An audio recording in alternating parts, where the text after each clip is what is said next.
In this video, I'll show the changes for Overgrowth Alpha 126, which you can try if you've pre-ordered. This week I started working on transition animations from ragdoll to standing, a commonly requested feature.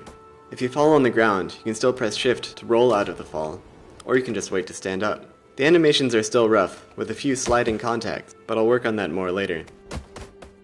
The landscape in Overgrowth is quite varied, so I had to make sure that the animations work on all kinds of surfaces. To do that, I used rotations and inverse kinematics to apply a sort of ground conforming effect to the animation.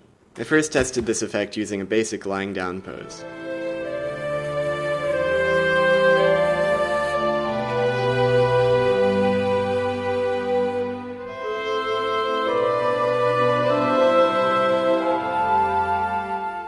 I then created two standing animations in Blender, one for standing from a face-down pose, and one for standing from a face-up pose. I actually recorded the animation process for one of these movements here.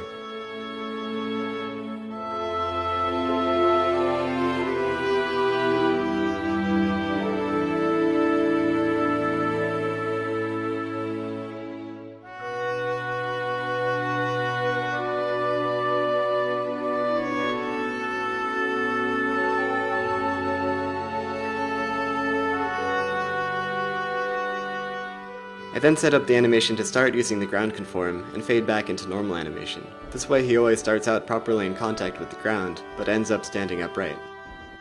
Even in this early stage, the standing animation is useful for getting a better idea of the combat flow, because characters are vulnerable when they're standing up and delayed for a second. This makes it more possible to fight against a group, because you can use takedowns to try to focus on just one enemy at a time.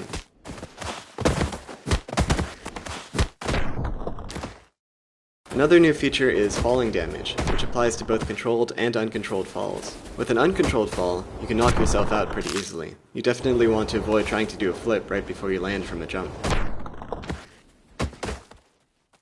With a normal controlled jump, you can fall much farther without getting hurt, but now there's a limit.